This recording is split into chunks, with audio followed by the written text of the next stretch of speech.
Mas Gunggung gimana nih cara open mic-nya? Oke, ya. Nah, seperti itu.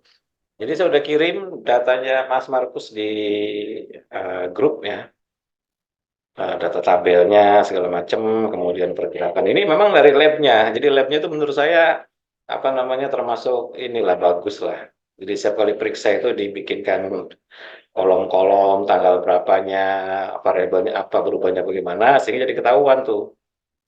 Jadi ketahuan. Itu kan kelihatan jelas dari yang awalnya 3,5% EGFR-nya udah naik jadi 4, jadi 5, jadi 6 dan bertahan 6, 6, 6, 6, 6, 6 gitu kan. Dan kelihatan nilai urin kreatininnya trennya adalah tren turun.